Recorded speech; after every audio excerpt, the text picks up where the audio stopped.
E aí, homens com propósitos, estamos aqui com o nosso HCPcast 005, um privilégio, uma oportunidade, hoje aqui com a presença do mestre Wagner.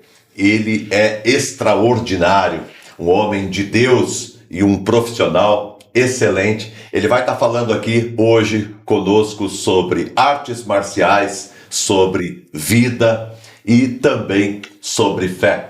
Muito bem-vindo, Wagner. Que bênção ter você aqui. Eu estava olhando aqui a tua formação, mestre em lutas, grão-mestre, 7º Dan de kickboxing, grau prata mestre de Muay Thai formado pela CBMT-PB, BT, né? Treinador de boxe pela Confederação Brasileira de Boxe e pelo Conselho Mundial de Boxe. Luva de prata, professor de Savate, pela Confederação Pan-Americana de Savate. Também estava olhando aqui títulos do mestre nas lutas, campeão mundial em 2006, Isso. Opa, parabéns, tricampeão pan-americano 2004, 2006 e também 2008, tricampeão sul-americano 2005, 2006 e 2007, campeão brasileiro 2002, 2003, 2004, 2005, 2006 e também 2008. Bem-vindo, tá? Títulos acima disputados no kickbox pelas organizações UIAMA, também o MK, IACO, né? É o ACO. Isso. CBKB e também ISCA. Isso. Bem-vindo. Muito obrigado. Deus abençoe. Obrigado pela oportunidade. É verdadeiramente uma história de luta, né? Onde eu faço uma analogia sempre da luta da vida com a luta dentro dos rings, dentro do tatame, e a importância de realmente fazer com que o propósito seja feito, né? Eu acho que nossa maior visão é ter esse propósito, entender o propósito, o chamado e ir adiante. Muito bem-vindo. Daqui a pouco a gente vai falar sobre o livro. Você está lançando o livro, né? Isso, exato. E também vai ter o lançamento, a gente vai falar sobre isso. E também sobre a escola. Você tem uma escola de artes marciais, a gente vai estar falando um pouco sobre isso também daqui a pouco. Eu quero começar pedindo que você conte um pouco da tua história. Como que o mestre Wagner, chegou até aqui. Conta um pouco da sua origem, seus pais, sua infância, sua história e também até hoje, casamento, filhos, enfim. Então, na verdade, eu não nasci num lar evangélico. Eu nasci num lar que não se falava muito sobre Deus. Então, era uma família unida, uma família tranquila, porém eu não tinha assim, uma base de Cristo propriamente dita dentro da minha família. E o fator primordial ali foi a educação que meus pais me deram, foi pautado dentro das artes marciais e que eu comecei a buscar, né? E a disciplina. Minha mãe sempre foi muito disciplinada. Então, a minha referência de vida verdadeiramente foi pautada em cima da vida da minha mãe. O meu pai eu não tive muito contato, porque meu pai era aquela pessoa que chegava tarde e saía cedo. Um provedor. Seu pai fazia o quê? Meu pai, ele era gerente da drogarias, da rede Drogaria Pacheco, lá no Rio de Janeiro, farmácia. Então, ele era um provedor, que chegava cedo em casa, se aposentou cedo, né? E com isso eu até direciono a perda do meu pai pela falta de um direcionamento, né? Porque como ele vivia muito para o trabalho, quando ele se aposentou, ele ficou meio que não tinha para onde ir, como ir, não tinha um direcionamento, então se entregou à bebida, ao cigarro, e teve um ataque fulminante no miocárdio. E então, assim, a minha referência sempre foi minha mãe, sempre buscou a independência dela. Então, ela é uma professora de educação física e ela criou uma academia em cima da nossa casa. Uma academia que tinha cerca de 300 alunas. Então, era uma academia voltada para ginástica localizada, dança. Então, ali eu me espelhei, né? Eu tinha mais ou menos uns 15 anos de idade, então eu ajudava a minha mãe nessa parte organizacional, na parte da gestão financeira ali da minha mãe. Mesmo com pouca idade, mas eu tinha a responsabilidade de ajudá-la a a chamar os alunos, né? Na verdade, só as alunas, né? Que era um público feminino. E com isso ela deu a responsabilidade de com quem andar, com quem andar, o grupo de amizade que você faz parte. E uma coisa interessante que minha mãe sempre falava é que ela me dava livre-arbítrio. Eu com 14, 15 anos eu andava no meio da galera do heavy metal, né? Opa. Cabelo Grande, Iron Maiden, Metallica, AC/DC, então eu gostava desse público. Só que era um público que gostava de usar drogas, maconha, por exemplo. Só que eu era alérgico à fumaça. Então isso me afastou da fumaça, graças a Deus. Então só que o que eu aprendi com minha mãe é a questão de identidade. A identidade que minha mãe tinha no bairro, ela era o seguinte, ela era dona da academia. Como era uma academia pequena, mas o bairro também não era grande, então tinham 300 alunos, que é um número considerável. Hoje eu não tenho 300 alunos na minha academia, que é uma academia legalizada, uma academia renomada. Eu não tenho meus 300 alunos, tenho 250 alunos. Mas a minha mãe era chamada Tia Nery do bairro Adriano ali.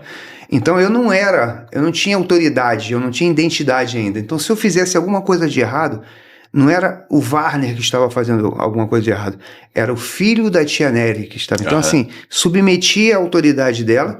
E o importante de eu vivenciar uma postura sem manchar o nome da minha mãe era a coisa que mais me preocupava. Então, em determinado momento, minha mãe falou assim, olha, você pode andar com quem você quiser, você pode fazer o que você quiser, mas você pode ter certeza, isso só vai refletir na minha imagem. Então, quando ela falou isso para mim... Uma responsabilidade. Essa responsabilidade, eu larguei de andar com esse pessoal. Eu não utilizava droga, eu nunca utilizei droga, e não é algo que eu reprima, nada disso.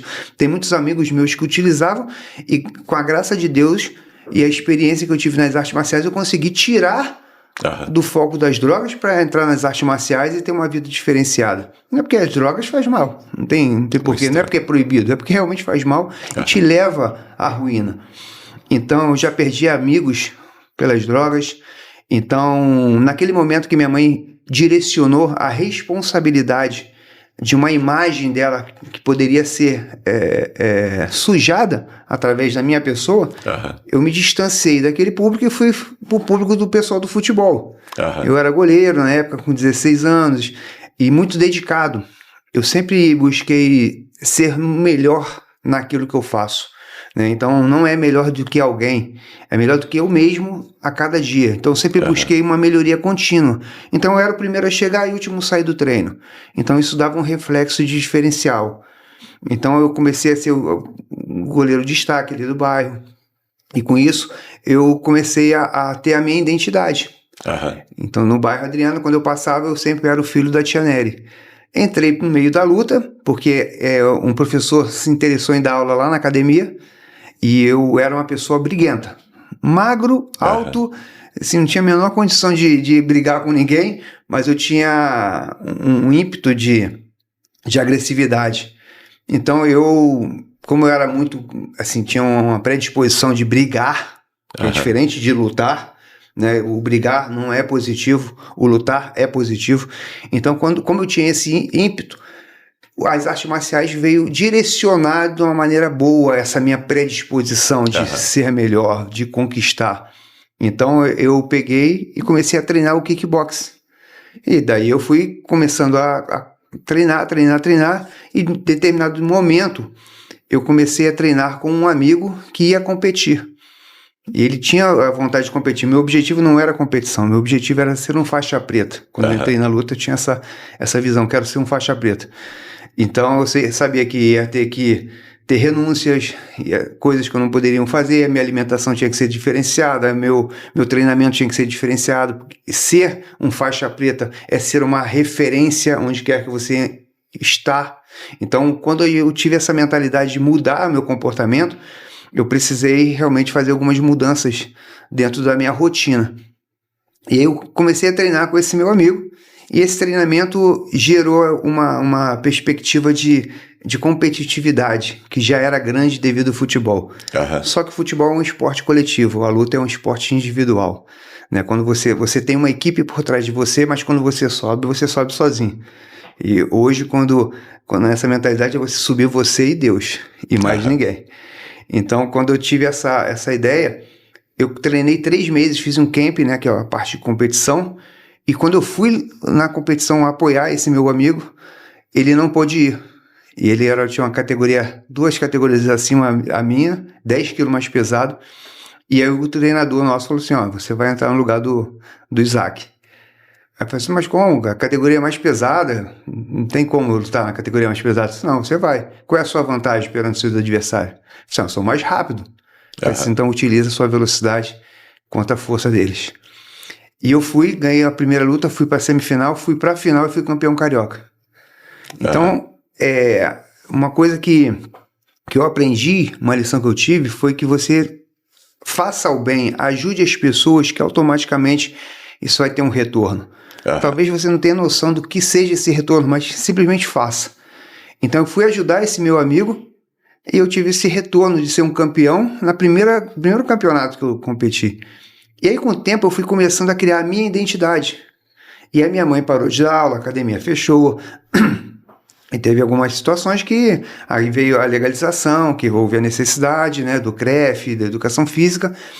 E aí eu comecei a disputar os campeonatos, ganhei a minha faixa preta, conquistei a minha faixa preta e comecei a competir nos campeonatos brasileiros, sul-americano, pan-americano. Em determinado momento da minha vida, o Warner, que era o filho da tia Nery, teve a sua própria autoridade, sua própria identidade. E quando a minha mãe passava pela rua, as pessoas falavam assim, aquela aí é a mãe do mestre Warner, é a mãe do campeão aqui do bairro Adriano. Então eu já deixei de ser o filho da tia Nery para ser o lutador Warner, né, ali no meu bairro. Então é a importância de você ter uma postura e saber o que você fazer e como você fazer na região que você está, no local onde você está, ser bem posicionado. É o que eu falo, a graça da garça, a arte de viver em meio à lama sem sujar as vestes. Então hoje quem que você representa? Se hoje acontece alguma coisa negativa na minha vida, automaticamente reflete na vida do Minotouro ou do Minotauro. Porque não foi o Warner que arrumou aquela confusão, o que aconteceu. Não, foi o rapaz lá da academia do Minotouro e do Minotauro. Então a minha preocupação em manter-me num posicionamento de integridade, primeiramente, né, respeitar a Deus. Hoje eu sou um cristão, então como é que foi essa passagem, né, da vida de uma pessoa que acreditava em Deus, mas não conhecia, só de ouvir falar, né? E foi num momento de dor que eu conheci a Cristo. Fale um pouco sobre o que aconteceu nessa a fé. A minha mudança, né, comportamental e conhecer a Cristo, entregar minha vida, foi através da minha esposa. Né? Então, o que acontece? A minha esposa estava grávida, com 9 meses, 8 meses de gravidez, e a minha esposa sempre falou o seguinte, minha esposa é de berço evangélico, e eu não. Então minha esposa sempre fala assim, ó, quando nossa filha, no caso, que é a Ana Clara, nascer, ela vai ser criada no berço evangélico. Então escolha qual igreja que você quer ir, que eu vou me adaptar a essa igreja. Eu não quero saber qual igreja que você quer, qualquer uma. E nós visitamos várias igrejas lá no Rio, e cada igreja eu via um problema. Eu falei assim, não, essa aqui fala desse jeito, essa fala daquele jeito, esse lugar não é ruim, esse lugar não é assim, sempre tinha um problema. Então, a igreja que eu mais critiquei, tinha uma igreja que falava sobre dízimo, então, e tinha uma outra igreja que falava sobre jejum. Eu falei assim, cara, eu sou atleta, como é que eu vou ficar 12 horas sem comer? E eu lembro que o meu primeiro jejum que eu fiz foi de 36 horas. Então, foi algo que rompeu verdadeiramente o velho homem, a velha criatura realmente foi deixada de lado. E naquele momento que eu passei uma certa dificuldade com minha esposa, que minha filha nasceu e tal, eu busquei o pastor que celebrou meu casamento. Que assim, ele buscou, o pastor celebrou nosso casamento, foi um pastor o pastor Ailton, já está nos braços do Senhor. Quando ele foi celebrar nosso casamento, ele deixou muito claro que minha esposa já estava grávida. Então a minha esposa tinha esse receio, por como é que o senhor vai celebrar meu casamento, né? Nós estávamos errados, né, na linhagem do que jeito que tem que ser. Meu pastor falou assim, não tem problema nenhum, eu vou celebrar seu casamento e Deus vai estar na família de vocês. Então, quando houve um problema, eu fui diretamente a ele e falei assim, eu quero me entregar a esse Deus. Porque eu tenho certeza que esse Deus, que ele falou assim, só Deus vai curar e vai fazer com que isso aconteça. E eu falei assim, então eu quero esse Deus na minha vida. E foi no dia 1º de outubro, foi no dia que eu nasci, no meu aniversário, eu nasci de novo. Então eu nasci de novo no dia 1º, na mesma data, então foi muito marcante para mim. E em 24 dias eu estava descendo as águas, então foi muito marcante, né, essa entrega a Jesus. De lá para cá houve realmente uma transformação. E você era do Rio de Janeiro, capital lá, Rio de Janeiro? Sim, sim. E você ficou no Rio de Janeiro praticamente, você nasceu minha vida, lá? Nasci em Rio de Janeiro, com 48 anos eu vim aqui para Londrina. 48 anos que você mudou para cá, para Londrina. Isso. E como que foi esse processo seu do teu crescimento dentro das artes marciais, o teu desenvolvimento? Você entrou, foi meio por acidente que você entrou na luta, nas artes marciais, por convite ali e tal, de um amigo, Não, sempre a direção dada a Cristo foi somente pela minha esposa. Não, eu digo nas artes marciais, o teu começo nas artes marciais. Quando você começou a luta, você disse que você foi convidado para... O professor foi lá, né? Teve um professor que foi na academia da minha mãe, começou a dar aula, e aí eu entrei dentro das artes marciais. E como que você foi se apaixonando pelas artes marciais? Foi desde o começo, na hora que... Foi. Pelo ímpeto que eu tinha, né? Aquela predisposição de competitividade, de querer ser o melhor. E eu entendi que ser o melhor não é ser o melhor do que ninguém. É ser melhor do que você mesmo. Então, isso é uma mudança de mindset que eu busquei na luta, porque não adianta, eu posso até olhar uma pessoa, admirar aquela pessoa e querer, assim, fazer um mapeamento do que ela faz para ter aquela conquista que ela chegou, onde ela chegou, né? Então, eu fazer esse mapeamento de um atleta, por exemplo, e querer ser como aquele atleta. Mas eu não posso querer ser melhor do que ele. Eu simplesmente tenho que ser melhor do que eu mesmo, utilizando algumas características daquela pessoa, tendo alguns comportamentos que vai elevar um nível. Então, a arte marcial, ela me trouxe disciplina. Por quê? Porque eu era um cara brigão. Eu gostava de briga. Então, no Rio de Janeiro tinha baile funk. Eu não frequentava baile funk, mas tinha as brigas, carnaval. Então, eu não tinha medo eu não tinha temor de brigar com as pessoas. Mas a arte marcial me deu a disciplina. Quando você tem a arte marcial, eu busco falar que a arte marcial, para mim, é como se fosse um extintor de incêndio. Tá ali, pendurado ali na parede, mas eu não quero usar ela. Não quero usar no sentido de agressividade. Eu não vou precisar bater em alguém ou machucar alguém. É claro que a arte marcial, para mim, é a minha defesa a favor da minha família. Então, vou mexer com a minha família, com minha esposa, com minha filha, com meu filho, eu posso até utilizar as artes marciais e não vou me milindrar quanto a isso. A minha família, em primeiro lugar, eu vou defender ela. Mas é como um extintor de incêndio. É como um plano de saúde, é como um seguro. Tá ali. Mas eu costumo dizer, é melhor ser um guerreiro no jardim do que um jardineiro na guerra.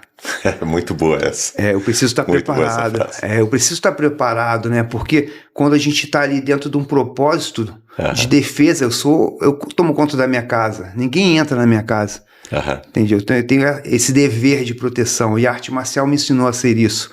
A defender o meu patrimônio, né? Então, assim, eu tenho que estar vivendo sempre numa zona de confronto. Que a zona de confronto, quando eu falo, dentro da minha filosofia, dentro da minha luta, é você viver em constante aprendizado e alerta. Aliás, zona de confronto é o tema de Homens com Propósitos desse semestre. Olha aí, só. O tema desse semestre. E o objetivo é exatamente esse. A maturidade tem um preço. Aí a gente cresce assim. Com quantos anos que você entrou nas artes marciais? Quantos anos você tinha quando o professor foi lá e você começou? 17 anos de idade. 17 anos. Isso. Eu percebi na história que você foi contando, a tua experiência com a tua mãe, que você sempre teve um cuidado, me parece, pela tua fala, com a tua vida, de alguma forma, porque você fala que tinha uma responsabilidade, a tua mãe tinha uma academia, e você sentia-se de alguma forma responsável. Não é todo jovem que pensa assim, sim. Mas parece que você sempre teve essa disposição mesmo também de ter esse compromisso com a vida. Você disse, por exemplo, que você convivia com amigos que utilizavam drogas, você nunca utilizou, faziam bagunça e você preferia não fazer. Lógico, você não era um jovem, as dificuldades com as lutas de todo jovem, mas me parece que você sempre procurou também ser uma pessoa centrada na tua vida, certo? E quando você entrou nas artes marciais e começou a treinar, você imaginava lutar e todo o caminho que você percorreu de vitória, de ser campeão e tudo? Ou como que foi o começo? Você já começou a se preparar para isso? Ou você fazia porque você gostava de fazer os campeonatos, os torneios, as batalhas dentro da luta foram aparecendo no caminho? Não, eu acho porque parece que você foi pego de surpresa. Foi de surpresa. Na verdade, eu acho que todos nós precisamos ter um propósito. Nunca comece nada sem um propósito. Você está no ponto A, você tem que alcançar o ponto B. Você tem que entender aonde você quer chegar. Senão você vai seguir, eu estou fazendo arte marcial por quê? Não, porque o médico falou para aliviar meu estresse, ou alguém falou, ou meu colega, eu estou fazendo modismo. Não, eu tinha um propósito. Meu propósito era ser um faixa preta. Isso era algo que para mim era admirável. Eu olhava a postura de alguns faixas pretas e falava assim, eu quero ser um faixa preta. Então era uma determinação. A minha mãe, quando dava aula... É legal essa coisa da referência, né? De você ter uma referência. Porque qual é a referência dos jovens hoje? Qual é a referência das pessoas? Exato. E na minha época, era uma geração old school. Essa escola antiga era um tratamento bem hostil. Era cala a boca, animal, levanta a guarda, seu idiota, paga a flexão, chegou atrasado por quê? Era militar. Era militarismo, era forjado a ferro e fogo. Por isso que, de uma turma de 30 alunos que eu fazia parte na época, 3 se formaram faixa preta. Porque realmente era uma época muito dolorosa. Então, eu estava disposto. E é essa diferença que é importante que os jovens precisam ter hoje, é a disposição e saber qual o propósito. Eu vou entrar numa faculdade. Qual faculdade? Por quê? Qual o seu propósito? O que você quer chegar? Onde você quer chegar? Como? Então essa mentalidade de ser um faixa preta, para mim era importante. Só que o caminho de um faixa preta é um caminho árduo. Não é um caminho fácil. Assim como uma faculdade, né? Assim como uma profissão. Você vai ter que ser um especialista. E eu bato muito nessa tecla. Seja um especialista. O que você vai fazer? Você vai ler a palavra de Deus? Seja um especialista. Porque a palavra de Deus ela é muito clara. O nosso manual de instrução, nossa Bíblia, ela nos direciona para todos os âmbitos. Qualquer situação, a Bíblia tem a resposta. Mas você precisa entender, estudar e ir a fundo, mergulhar. Quando eu falo assim, eu quero ser um eletricista. Cara, seja o melhor naquilo que você faz. Não faz a coisa mais ou menos. Porque o resultado vai ser mais ou menos. Só que para você ser destaque, você ter alta performance, você precisa realmente fazer um diferencial. Você chega uma hora antes, sai uma hora depois. Então isso aí é algo que é difícil, não são para todos. E quando eu entrei nas artes marciais e eu falei assim, eu quero isso para minha vida, foi para ser um faixa preta. E aí foi dentro do kickbox, comecei a competir. Quanto tempo que levou para... Eu em 2003 eu entrei nas artes marciais. 17 anos. Com 17 anos. Em 2003 eu entrei nas artes marciais. Em 2006... Não, 2003 não, 93, desculpa. Em 93 eu entrei nas artes marciais. Em 2003 ganhei meu primeiro cinturão. Em 2006 fui campeão mundial. E para faixa preta? Faixa preta eu levei uns 5 anos. 5 anos. Para ser uma faixa preta. E assim, o propósito nosso era realmente entender aonde eu queria chegar. Só que aí veio as competições. E eu entendi que faz parte de um faixa preta ser um lutador, porque você vai formar campeões. E tem muitos campeões hoje que são faixas pretas, mas não tem a didática de dar aula. Então eu procurei ser didático, ensinar, aprender uma metodologia. Tanto é que a Tino Nogueira, a escola do Minotauro, eu fiz parte e faço parte da metodologia de comportamento e ensino. Tem alguma formação para tornar-se professor? Sim, a formação da área de lutas, né, são as graduações, né, as faixas, faixa amarela, laranja, verde, azul, dentro do kickbox, os prajedes no Muay Thai, né, o amarelo e branco, verde e branco, até chegar ao grau preto e branco. Então, essa parte de ser um professor não é ser um campeão.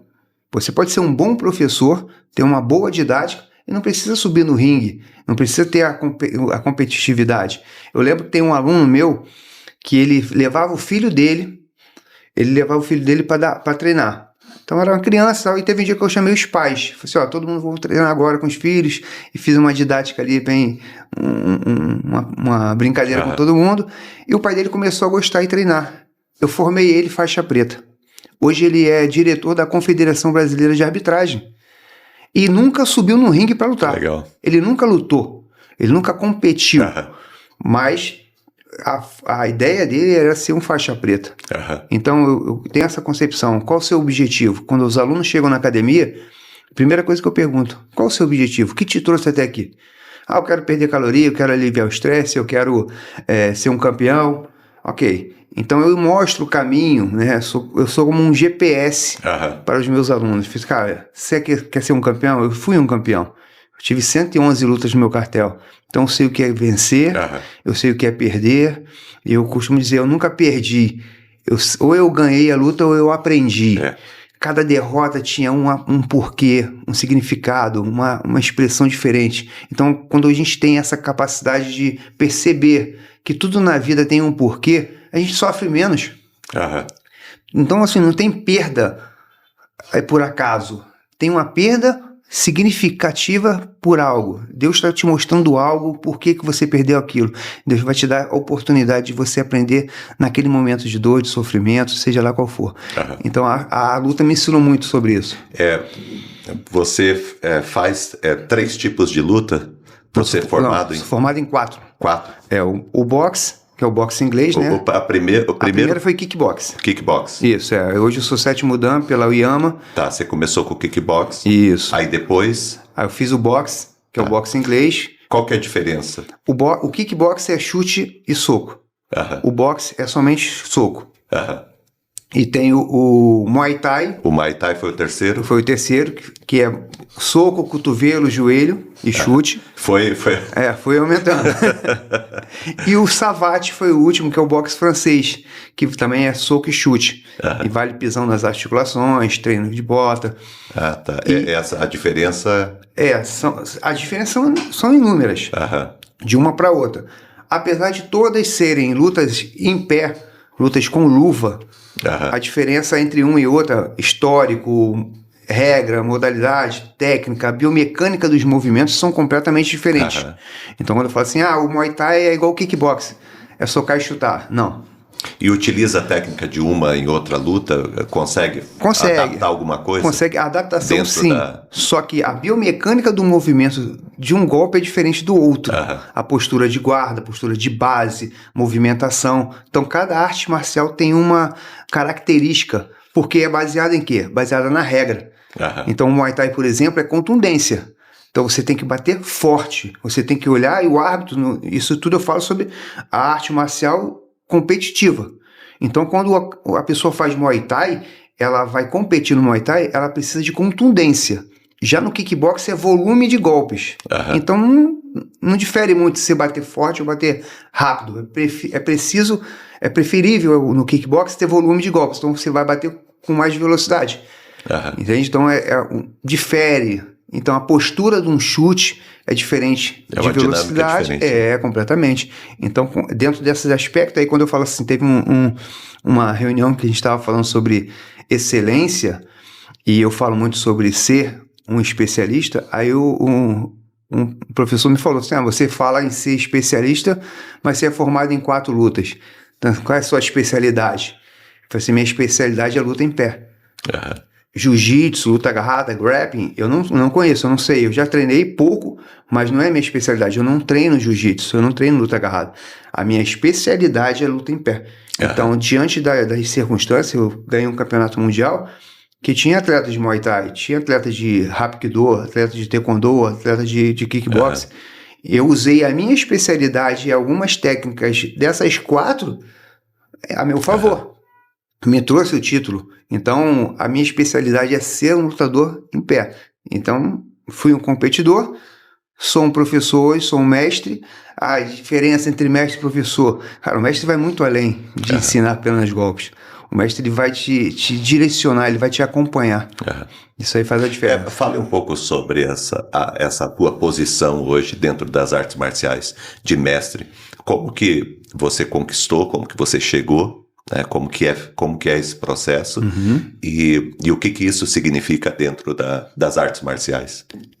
O acompanhamento é o seguinte, qual o processo para chegar a ser um mestre, um grão-mestre? Você começa como aluno, do aluno você vai passar a ser um instrutor, auxiliar, um instrutor você vai passar a ser professor. E aí, no caso das faixas, nesse processo que você está falando, para a pessoa ser um instrutor, tudo, ele já tem que ser faixa preta ou... Não. Aí você pode ser um instrutor sendo faixa marrom, por exemplo. Vamos falar do kickbox. Você pode ser um faixa marrom, que é um instrutor. No Muay Thai, você pode ser um grau marrom, que é um auxiliar, um estagiário. E aí você vai graduando. Então é aluno, instrutor. Instrutor, aí é aluno, auxiliar, instrutor, professor. Depois de professor, que você pega o grau preto e branco, no caso no Muay Thai, ou faixa preta no kickbox, aí ali você vai começar a ser um professor. E aí do professor você vai ser... O professor já seria um faixa preta. É o faixa preta. Após ser professor, em determinado período, o seu mestre, por exemplo, eu sou mestre, eu posso formar um professor. Eu não posso formar o outro mestre. Grão-mestre, eu posso formar um mestre. Sim. Então essa hierarquia, acontece dentro das artes marciais. Então, eu sendo hoje sou um mestre, e dentro do Muay Thai sou grão-mestre no kickbox. Então, o tempo, né, a periodicidade e o que você faz pelas artes marciais. Eu me formei em 98, 99. Tá, tudo bem. O que eu estou fazendo pelo kickbox até hoje? Eu parei estagnado, não significa que desde 99 eu sou professor. Desde 99 eu sou professor, porque eu continuo a minha carreira dando aula nesse período. Eu trabalhei com engenharia durante um bom período na minha vida e nunca deixei a luta. Tanto é que a empresa de engenharia, ela me patrocinava para disputar os campeonatos na Argentina, Paraguai, Chile. Então, teve um momento na minha vida que teve uma bifurcação. Foi até próximo quando eu me converti. E tinha uma escolha ali. Seguir a engenharia ou as artes marciais. E aí foi onde eu dobrei meu joelho e comecei a pedir discernimento a ouvir a voz de Deus. E uma coisa que eu sempre peço nas minhas orações, que o Senhor me deu discernimento em ouvir a voz dele. Porque muitas das vezes a gente lidar com emoções e a lógica. Mas Deus não trabalha com a lógica. E Deus realmente ele confunde, né, os sábios, porque tem o propósito dele. Então, quando eu dobrei meu joelho e perguntei se era para eu seguir na engenharia ou a luta, mesmo já com uma filha, né, as dificuldades financeiras que acontecem no nosso dia a dia, Deus falou assim, você vai viver a luta. E você vai prosperar e você vai ser ferramenta do evangelho através das lutas. Então, nesse momento, eu larguei a engenharia, eu era desenhista projetista, e comecei a seguir dentro da Tia Nogueira, que é a Academia dos Irmãos Nogueira. Então, comecei como atleta lá, né? Eu fazia parte do material humano de treinadores. Então, eu competia, treinava com os caras, né? Só na parte de luta em pé. E o Rogério abriu a academia, Rodrigo Rogério abriu a academia para o público e precisava de professor. Foi quando eu me posicionei e me deram a oportunidade para dar aula de boxe e kickbox na época. Comecei a dar aula, aí pintou uma oportunidade para ser coordenador, eu entrei na parte de coordenação, depois fui gestor da rede Tia Nogueira, e aí foi criado esse projeto. Então é muito isso. Quando é dado um título, esse título ele é dado no caso por uma pessoa ou tem também por trás uma instituição? Porque você falou, o grão-mestre é que vai dar o título de mestre para alguém. Esse título ele é dado pelo grão-mestre mesmo, ou também tem que ter uma instituição por trás que referende essa autenticação? Perfeita colocação, e é um tema que é muito polêmico dentro das artes marciais. Existe moralidade e legalidade. Essas duas coisas devem andar juntas. O que é legal? É uma confederação, é uma instituição, um CNPJ do qual rege um estado, um país ou na forma mundial. O exemplo, eu sou formado 7º dan de kickbox pela UIAMA. Isso. É a União Internacional de Artes Marciais. Ok. Quem me concedeu essa graduação e me deu moralidade foi um grão-mestre. Acho que no Dan, o 10º dan, ele me deu moralidade assinando o meu certificado de 7º dan. A UIAMA me deu legalidade. Então essas duas coisas caminham junto. Eu Legal. Posso, como mestre Warner, pegar, pastor Maurício, eu considero o senhor um faixa preta de kickbox. Eu estou te dando moralidade, não estou te dando legalidade. E o que acontece hoje em dia? As pessoas, como a arte marcial está muito modismo, né? Tem muito, o pessoal dando aula de personal fight, não vai fazer a faculdade, mas faz dar aula de personal porque já treina há muito tempo, já dou aula há muito tempo, ou seja, já treino. Então, tem casos que o cara pega e como eu já sei lutar, eu vou te ensinar. Mas não tem ninguém, não tem nenhum respaldo legal, tampouco moral. Então, quem me deu a legalidade foi uma organização. Por que eu sou um professor de boxe, considerado um treinador de boxe? Porque a WBC, o Conselho Mundial de Boxe, autorizou, eu fiz um curso e passei por determinadas provas para hoje eu poder dar uma aula de boxe. A Confederação Brasileira de Boxe, a CB Boxe, eu fiz o curso por eles e hoje eu dou aula. O que acontece hoje em dia com a moda do boxe? Voltou uma procura muito grande do boxe, tem muita gente dando aula de boxe. As pessoas dão aula de Muay Thai, dão aula de kickbox, até de karatê, e começam a dar aula. É só socar. Eu dou aula de Muay Thai, então é só tirar chute de cotovelo e joelho, que é o boxe. E isso não é a verdade. O boxe tem um estilo diferenciado, tem uma técnica diferenciada, tem uma cultura diferenciada. Então, acaba denigrindo a imagem. Entende? Então, pessoal, todo mundo dá aula de boxe. Só dá aula de Muay Thai e kickbox e só botar uma parte superior que... Não é assim. Então, a minha preocupação é justamente essa. Esse é todo um cuidado que, de repente, alguém que tá aqui com a gente, acompanhando, tem vontade de fazer artes marciais, tomar muito cuidado com a escola, com o lugar, ou com a pessoa que vai fazer o treino. É mesmo porque quando você se inscreve para uma aula personal, uma aula coletiva, seja o que for, você está numa predisposição, numa vontade, numa energia boa. Só que se acontecer alguma coisa com você, o que isso vai gerar? Qual o respaldo que você vai ter?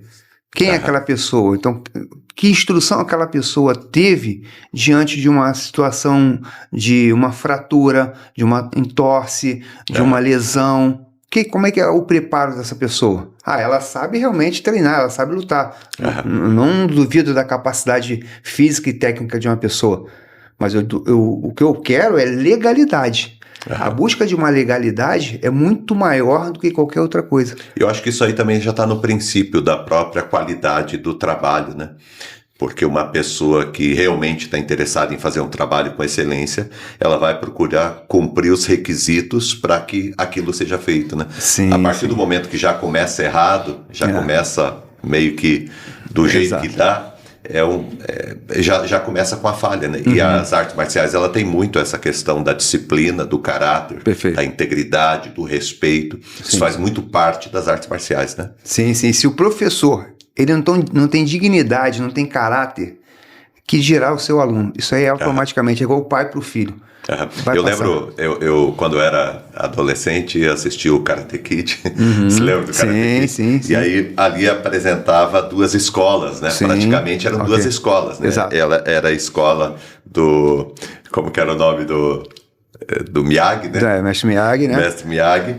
E a outra escola, que era uma escola de um professor que de repente incentivava a violência, briga, né? Incentivava a briga, né? Aí por outros caminhos, né? E o senhor Miyagi ali, o mestre, ele orientava o Karate Kid ali para que ele, né, cumprisse e andasse no caminho certo, porque ainda que fosse um caminho mais longo, mas era um caminho que ia ter um desfecho. É um caminho de renúncia, é um caminho de dificuldade. E uma coisa que eu aprendi, pastor, é o seguinte: obedecer sem entender te faz romper. O que o mestre Miyagi ensinava, o rapaz pintando, ele não entendia.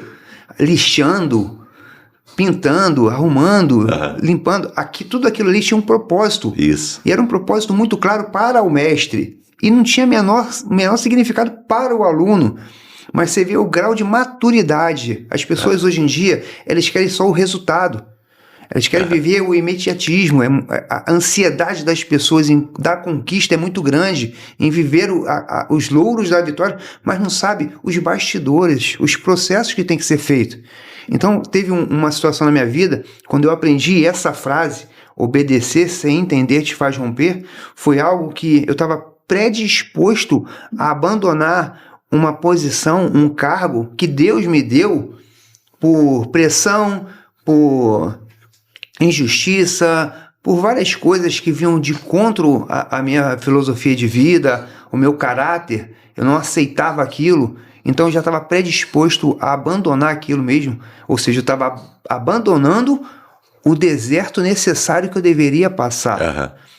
Então, quando eu me predispus a abandonar, eu dobrei o joelho e falei: Senhor, eu estou indo na sua casa falar com o seu servo, meu pastor, com o seu servo, e coloca na boca dele uma resposta, porque eu não admito mais isso, eu não consigo mais agir dessa maneira, assim. Então eu estava num momento de crise. Na verdade, eu estava num momento no meu limite. E quando você chega no seu limite, o que deve ser feito? Você deve dar um passo à frente. Esse passo à frente é você romper o seu limite. Porque chegar no limite, todo mundo chega e para. Agora, romper o limite, isso é alta performance. Alta performance é você ir além do que você consegue. Pô, tô morto, não aguento mais 20%. Mas eu não aguento mais, você aguenta. Você só... É ali, a partir de agora que você começa a crescer. É isso aí. Quando você chega no teu limite, é a partir daqui que você tá avançando. Exatamente. Até aqui tá tudo normal. Exatamente. A partir daqui que você tá crescendo. É o viver na zona de conforto ou na zona de confronto. A zona de confronto te dá maturidade, te faz ser uma pessoa maior, mais forte, resistente. E naquele momento, quando eu fui falar com o meu pastor sobre todas as indiferenças, todos os problemas que estavam sendo causados, a injustiça contra mim, o meu pastor falou assim: aguenta.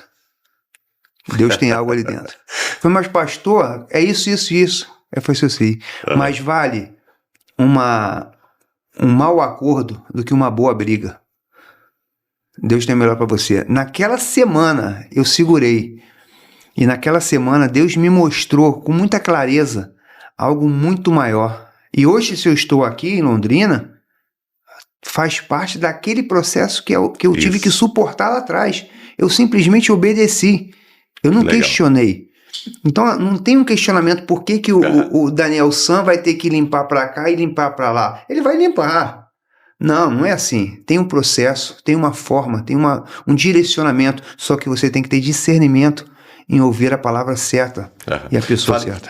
Fale um pouco sobre isso, porque é assim, um determinado momento da vida da gente, a pessoa que quer crescer, que quer romper, que quer avançar, ela começa a buscar, então ela começa a buscar alta performance, ela procura melhorar enquanto pessoa, melhorar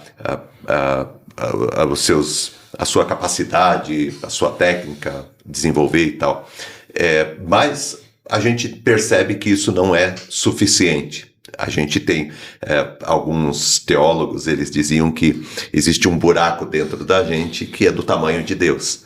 E por mais que você tente acrescentar e colocar coisas dentro de você para preencher um vazio que você tem, é algo que só pode ser preenchido por Deus. E eu percebo assim na tua fala, até que na nossa conversa, e praticamente toda a nossa conversa, você vem colocando Deus como uma base, como um fundamento para você de todas as coisas. Fale rapidamente para a gente aqui sobre essa experiência tua com Deus, né, dentro das artes marciais, e o que Deus significa, o que Ele tem feito na tua vida nesse sentido. Deus na minha vida, eu não sou muito de falar sobre a religião em si, é sobre cristocêntrico. Cristo é o meu centro.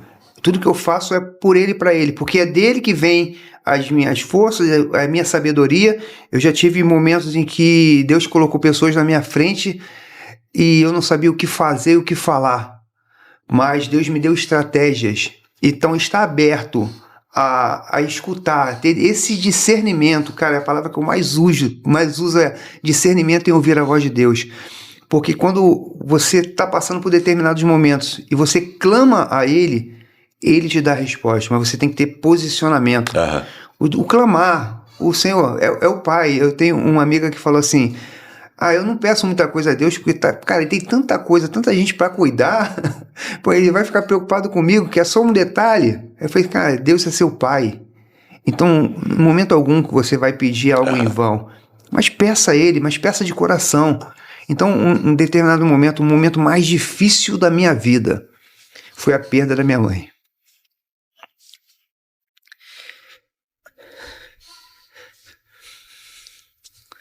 Naquele momento, a minha maior preocupação foi perder minha mãe pela eternidade, não no mundo. Então, assim, naquele momento, momentos antes da partida dela, semanas antes, eu sempre falei muito com ela sobre Jesus. Minha mãe, ela cultuava budismo, não fazia mal a ninguém, amava as pessoas, assim, doava a vida dela para as pessoas. Então, assim, era muito admirável isso, né? Pessoa do bem. E também acreditava em Deus, rezava o terço todos os dias. Aí teve um momento que ela passou por uma dificuldade de saúde e veio um câncer. Eu comecei a clamar, falei assim, mãe, Deus é capaz de reverter a sua história. E antes desse momento ela teve um problema de coluna sério e precisou botar 4 pinos na coluna dela. Foi o diagnóstico passado pelo médico. E ela era muito ativa, ela adorava um churrasco, adorava uma cervejinha na casa dela, muito cheia, muito atrativa. E aí naquele momento que Deus permitiu a coluna dela dar uma travada, eu falei assim, mãe, vamos na igreja que Deus é capaz de curar. Aí minha mãe falou assim, eu vou na igreja fazer o quê? Eu tô ruim, eu tô mal, não tem que ir na igreja. Quando eu curar, ok, se eu tivesse curado, na hora o Espírito Santo de Deus falou comigo assim, fala sobre Naamã. Porque Naamã teve que ir lá dar mergulho. E eu contei a história todinha, minha mãe se emocionou com essa história. Foi assim, e você vê, a palavra de Deus, ela é viva. Então eu contei a história de Naamã. Naamã teve que ir dar os 7 mergulhos. E assim, mãe, o que Deus e o Espírito Santo tá falando comigo é assim, tem que dar um mergulho lá na igreja. Só vai. Eu não tô te prometendo nada, mas se o Espírito Santo falou comigo, o porquê não? Né? Só essa resistência tem que ser quebrada. Vai que dá certo. Eu creio que sim, mas a senhora tem que crer. Tá bom, eu vou. E nós fomos. Ela entrou na igreja de andador. Então, ouvi o culto, eu falei sobre como era o culto, né, de certinho, ela sentou lá na frente, e aí tudo bem. Aí tinha um momento de entregar a vida a Jesus, falei para ela se ela se sentisse bem, à vontade e tal, mas ela não, ficou quietinha na dela, tal, gostou do culto, saímos, fomos para casa no domingo. Na quarta-feira eu cheguei na casa dela para pegar um documento, ela me atendeu como se nada tivesse acontecido. A chave caiu no chão, ela pegou a chave e levantou. Eu falei assim, cadê o andador? Cadê a dor na coluna? Ah, graças a Deus melhorou. Eu falei assim, graças a Deus mesmo. Mas, mãe, uma coisa que é claro, o meu Deus, ele não divide a glória dele com ninguém. Então, assim, pode ter certeza que ele curou a senhora. Num momento de fé sua, não minha. Porque eu clamar pela senhora é uma coisa, agora a senhora clamar, ter esse contato diretamente com Deus é outra coisa. E passaram-se os tempos. E eu não estou falando que Deus é um Deus de castigo. Não. Deus simplesmente aguardou ela na igreja, assim, na minha concepção, e ela não foi. 6 meses depois veio o câncer. E o câncer veio, um câncer no intestino, e clamando, orando, tal, e fez acupuntura, fez isso, fez aquilo outro. Eu falei assim, mãe, só o Senhor para curar. No final, no estágio final, na época, eu era líder de departamento de família com minha esposa, da igreja ADVEC, com o pastor Silas Malafaia. Então, nós estávamos dando o curso Casais Vitoriosos, numa terça-feira à noite, e cuidar de família não é fácil, né? É uma luta que é onde o alvo tá, né? O inimigo quer realmente destruir as famílias. Então nós estávamos passando por determinados momentos muito fortes ali, cuidando dessas pessoas. E ao término do curso, o Espírito Santo falou que vai lá visitar sua mãe. Já 9h30 da noite. Peguei o carro com minha família. Fomos lá, minha mãe bem debilitada, falando bem. Então, eu fui e expliquei para ela, mãe, Jesus está te esperando. Ele quer que a senhora se entregue a ele verdadeiramente. Aí ela, já não suportando mais, falou assim, eu entrego minha vida a Jesus.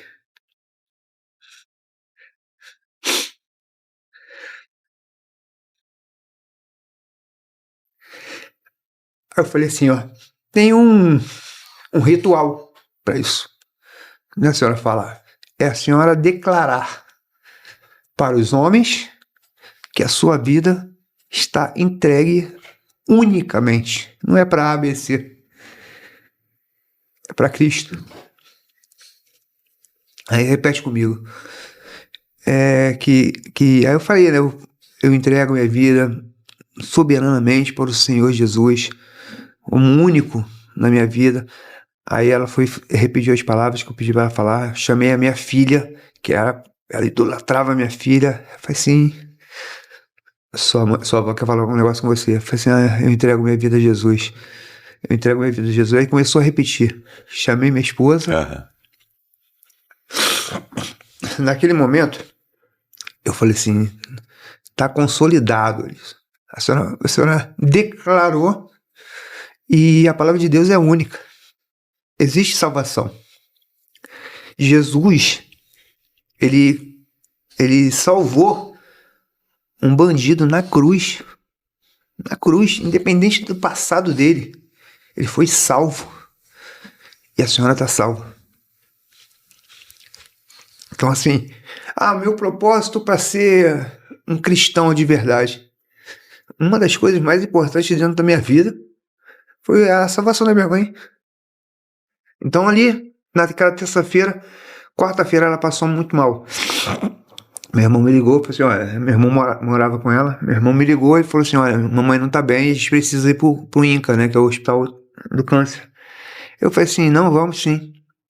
Aí quarta-feira eu peguei o carro, acabei meus afazeres, fui lá, peguei o carro, levei pra ela à noite lá, eu, meu irmão e ela fomos conversando, ela conversando normal, rindo, né, muito, muito alegre, muito descontraída, a gente falando várias coisas animadas. Chegou lá na hora de entrar, era mais 11 horas da noite, aí eu só podia entrar um, eu falei assim, irmão, vou ficar aqui no carro, aqui na porta do INCA, qualquer coisa você me chama. Eles entraram, eu fui, dei um beijo na minha mãe, assim, foi como assim, uma despedida, né? Assim, ó, Jesus é com a senhora está em boas mãos, relaxa. Aí ela falou assim, amém, meu filho, eu creio nisso. Dei um beijo nela e foi. 1h da manhã, eu no carro, orando, e eu estava orando naquele momento, para que Deus a acolhesse. E assim, é difícil para qualquer pessoa desejar a morte de alguém. Mas eu não estava desejando a morte da minha mãe. Eu estava desejando a salvação dela. Porque o meu medo era ela retomar a vida que Deus tinha capacidade total de, assim como fez com a coluna dela, tirar esse câncer. E talvez ela não entendesse que foi realmente Jesus. Mas ela aceitou a Cristo. Então estava consumado. Então eu falei, Senhor, está consumado. Eu sei que se ela parar de sofrer hoje, ela vai estar nos seus braços. Então a minha oração foi constante isso. Dentro do carro, ouvindo louvor. 1h da manhã, meu irmão chegou. Aí eu falei assim, aí, como é que tá? Aí ele, com muita cautela, falou assim, os médicos falaram que está difícil. Vai ser difícil. E eu falei com um sorriso no semblante. Irmão, tá tranquilo. Ela tá em boas mãos. Aí ele olhou o meu semblante, se espantou com o brilho dos meus olhos e falou assim, mamãe partiu 00h15. Aí eu falei assim, que o Senhor esteja com ela. E eu tenho certeza que isso é certo. Aí ele olhou para mim e falou assim, você já sabia? Dessa forma, sabe? A minha expressão foi uma expressão de paz. Uhum. E essa paz não dá para definir, né? Não dá para explicar. Não dá, porque é algo assim, quem tem verdadeiramente Cristo no coração é uma paz que não tem entendimento. Não tem entendimento. Eu falei para ele, não, descansa seu coração. Ela tá muito, mas muito bem. E um dia nós nos encontrarmos. Isso eu tenho certeza disso. E aí fomos para casa conversando e tal. Pastor, por que eu falei tudo isso? Porque no momento mais difícil da minha vida, quando nós enterramos a nossa mãe, no domingo, eu recebi, foi sábado, no domingo eu recebi várias mensagens. Muito querida, muito amada, minha mãe e tal. E na segunda-feira eu falei assim, eu vou deixar para ler essa segunda-feira. Na segunda-feira eu fui ouvir um áudio. E um amigo meu de infância, que não era tão amigo, tão próximo, mas do mesmo bairro, inclusive do bairro que minha mãe morava ainda, ele mandou uma mensagem para mim de áudio, desesperado, falando exatamente isso. Pô, Wagner, eu não aguento mais, irmão. Eu tô aqui num quarto de motel, cheio de cocaína, com 2 prostitutas. Eu preciso da sua ajuda. Foi isso que ele falou, ajuda. Eu perdi a minha mãe tem 3 meses e eu não sei mais como suportar essa dor, essa ausência. Eu sei que você é um cara religioso e você pode me ajudar. Só que ele não sabia da perda da minha mãe. Aí eu, irmão, tu tá onde? Não, tô em casa. Pô, tá, desculpa aí te atrapalhar. Falei, cara, eu perdi minha mãe. Enterrei minha mãe sábado. Ele, cara, desculpa, cara, não foi intenção. Eu falei, irmão, eu tô indo pra sua casa agora. E no caminho da casa dele, eu falei, Senhor, como é que o que eu vou falar? Que experiência eu tenho para falar da perda de uma mãe que eu perdi a minha anteontem? Ele perdeu há 3 meses. Como é que eu vou lidar com essa dor alheia? A voz foi muito clara. Deus falou comigo assim, cuida dele que eu cuido de você. Acabou. Não preciso mais de nada. Se Deus vai cuidar de mim. Uhum. E aí eu fiz com ele. Chamei ele. A casa dele com cheiro de cigarro. Sabe? Pô, pega aquela Bíblia católica dessa grossura ali. Salmo 91. Eu pego aquela Bíblia. Vamos orar junto. Ele, não, mas eu não sei ler a Bíblia. Vamos fazer o seguinte. Deus me deu uma estratégia que eu consegui ajudar algumas pessoas. E tem um livro aqui chamado Provérbios. Então a gente vai ler todo dia um capítulo. E você vai me mandar 2 versículos, 2 numerozinhos desse. O que mais te impactar, você me manda. Porque aí de repente, quem sabe, vai te confortar e Deus vai falar diretamente no seu coração. O que naquele dia Deus falar, você me manda. Mas tem que ser todos os dias. Começamos a fazer isso. Hoje, ele era cameraman da Rede Globo. Hoje, ele vive dentro de uma igreja. Ele abandonou tudo pro Senhor. Muito bom. Muito bom. Wagner, eu estou aqui com o seu livro. Uhum. Meu objetivo é fazer o seu objetivo ser alcançado. Esse livro, ele tá novinho, vai ser feito o lançamento dele. Isso. Eu quero que você fale aqui rapidamente, a gente já está terminando, rapidamente fale sobre o seu livro e também sobre o lançamento, aonde que vai ser, convidar o pessoal, como é que vai ser, se vai estar aberto. Isso. Essa frase, meu objetivo é fazer seu objetivo ser alcançado, foi assim que eu peguei a faixa preta. Aham. Porque é a questão do propósito, né? Qual é o seu propósito? O meu propósito é transformar a vida das pessoas através das lutas e artes marciais e com a palavra de Deus. Então, eu juntei esses propósitos. O Fernando Persinoto, até um amigo nosso em comum, ele, num momento muito pesado da vida dele, Deus nos uniu. Deus uniu propósitos ali, na verdade. E com essa união, eu falei muito sobre os casos, né? O que Deus tem feito na minha vida, como eu cheguei até onde eu cheguei. E são muitos relatos que estão no livro. E o Fernando falou assim para mim, você precisa escrever um livro. Pô, você não pode morrer com isso aí na sua mente, no seu coração. Você tem que botar isso num livro, porque pessoas precisam ouvir o que você está falando. Aí eu falei, eu sei que dava uma justificativa, que eu não tenho tempo, não tenho cabeça para isso, não sei escrever um livro, talvez não seria essa situação. Aí eu falei assim, não, cara, no Kairos você vai ter que escrever esse livro, mas deixa Deus te usar. E aí teve um determinado momento na minha vida que eu peguei e comecei a fazer isso.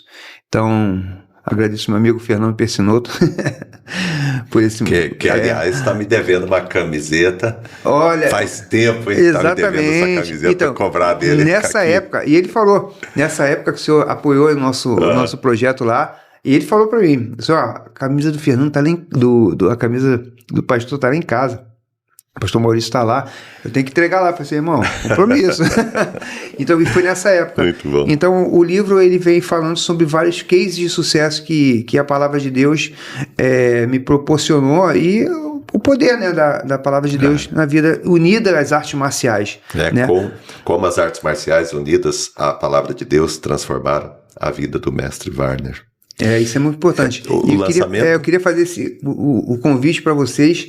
Agora, dia 13, numa sexta-feira agora, às 19 horas, na Igreja Presbiteriana Central, às 19 horas, vai ter o Café com o Empreendedor, e a gente vai fazer o lançamento do nosso livro. Vou estar lá autografando alguns livros, tirando foto com o pessoal, e tenho certeza que isso aí vai ser uma virada de chave na vida de muitas pessoas, e convido vocês aí para estar junto com a gente lá.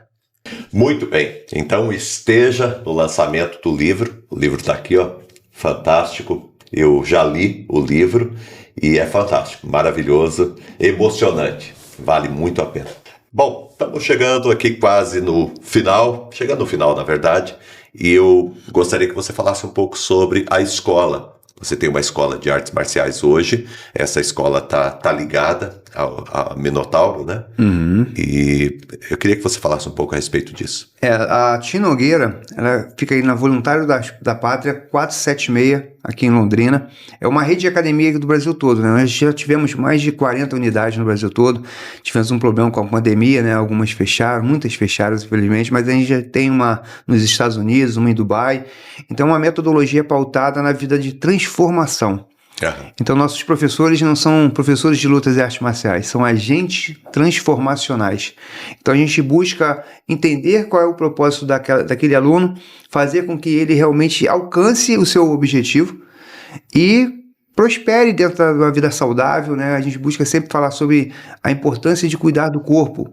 As crianças hoje em dia, por exemplo, estão voltadas às redes sociais, a jogos eletrônicos. Isso muda muito o caráter dessa criança.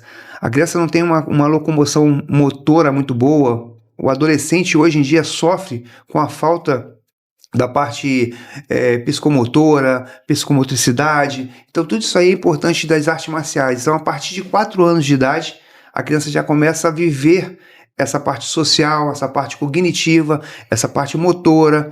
Então isso aí para nós é muito importante, causar transformação desde criança até a melhor idade. Então a gente abrange todo esse grupo, né? A gente fala sobre boxe, muay thai, jiu-jitsu. Então essas modalidades não são para formadores de campeões. Isso é uma consequência. Se a pessoa quer ser um campeão, a gente tem é um propósito. Tem estrutura para isso. Nós temos uma academia pautada em formação de campeões e campeões de caráter na vida. Então a gente sempre está buscando uma melhoria contínua para a saúde da pessoa. Quando eu falo assim, eu sou um advogado, eu não posso sair e chegar lá na auditoria lá com o olho roxo. Eu sou um médico, eu não posso machucar minhas mãos. É sobre isso que a gente fala lá. É sobre qualidade de vida. Então, cuidar da saúde, tendo melhor disciplina, melhor responsabilidade. Então, tudo isso aí, arte marcial, ela vem fazendo com a vida de muitos alunos lá. Teve alunos que chegaram lá com problemas de saúde, glicose, retenção de líquido, vários problemas de saúde, até mesmo estresse do dia a dia, depressão. A gente pega muito caso sobre isso. E a arte marcial, ela te dá um hiperfoco. Quando você está numa academia de musculação, por exemplo, você está fazendo lá, contando até 10, mas pensando no boleto, pensando no funcionário, você pensa em outras coisas. Na hora da luta, você não tem como pensar em nada a não ser naquilo ali. Então, ela desenvolve muito a parte cognitiva. A arte marcial, ela tem esses poderes, né? Então, eu busco sempre estar ali familiarizando a arte marcial com a nossa vida pessoal. Fazer com que seja um ser humano melhor, mais responsável, autoestima. Eu acho que a arte marcial ela tem muito esse poder. O endereço? Voluntários da Pátria 476, no bairro Jardim Andrade. Instagram? Instagram é @timnogueira.londrina, que vai estar lá o nosso Instagram. E falar em Instagram, eu também tenho um projeto novo que é sobre visão de mestre na palavra. Já alcançou mais de 500 mil de visualizações por mês, que eu faço uma analogia entre a vida de um lutador e a vida cristã e a palavra de Deus. Então quem é lutador, quem gosta da palavra de Deus, são duas coisas que se unem, né, e é bem bacana, está sendo bem legal. A gente está tendo vários seguidores novos aí, de tudo quanto é lugar do Brasil, e é algo que é o ID, é o nosso propósito, alcançar almas e multiplicar. Muito bom. Visão de mestre na palavra. Muito bom. Bom, deixa uma última palavra aí para o pessoal que está acompanhando. Pedir para que você esteja voltando aí para o público e deixando uma mensagem para todo mundo aí. Bom, a mensagem que eu deixo para as pessoas é que as adversidades vão chegar, as lutas não são fáceis, né? E o mais importante é você não desistir. Você entender que diante de qualquer adversidade, como a palavra de Deus diz, o choro pode durar uma noite, mas a alegria vem ao amanhecer. Eu entendo que o choro são os momentos de luta, são os momentos de adversidade. A alegria é a vitória. Ninguém conquista uma vitória sem lutar antes. Então o fator primordial é que você acredite no seu potencial, abrace a palavra de Deus como nunca abraçou antes, tenha um devocional, tenha um momento seu em Cristo, para que você possa realmente, verdadeiramente buscar na palavra de Deus uma saída, um momento de refúgio, porque com certeza Ele vai trazer a vitória para você. Muito bem, obrigado, grande amigo, mestre, que Deus abençoe muito a tua vida. Privilégio, prazer. Amém. De poder estar junto aqui. E nós estamos encerrando, nós estamos aqui nos estúdios da Copag Comunicações, um lugar fantástico, parceiro nosso aqui do nosso programa, e eu quero convidar você que de repente quer fazer também o seu podcast, você que quer fazer os seus programas gravados, quem sabe o curso, para que você entre em contato aqui no Instagram, @Copag, KOPAG, tá? Entre em contato, vai ser muito bom, pessoal excelente, tá bom? E, gente, ficamos por aqui, lembrando que Homens com Propósitos, nós estamos numa nova temporada, Zona de Confronto. Olha aí, que maravilha. Muito bom. E esse semestre nós estaremos trabalhando áreas da nossa vida que precisam ser confrontadas e trabalhadas. Um grande privilégio, uma grande oportunidade. Esteja com a gente, Homens com Propósito está espalhado aí por todo o Brasil. Em Londrina, a reunião toda terça-feira, 18h30, ali no auditório do Consórcio União, na Avenida Higienópolis 2400. Esteja com a gente. em Maringá, toda quarta-feira, também 18 horas e 30 minutos, no Giardino Eventos, na Avenida Euclides da Cunha, número 127. Você é muito bem-vindo, é totalmente gratuito, vai fazer muita diferença na tua vida e na tua história, tá? E se você quer fazer luta, aprender artes marciais, local aqui... Voluntários da Pátria 476, Jardim Andrade, aqui em Londrina. Opa! Tamo junto, Deus abençoe, até mais.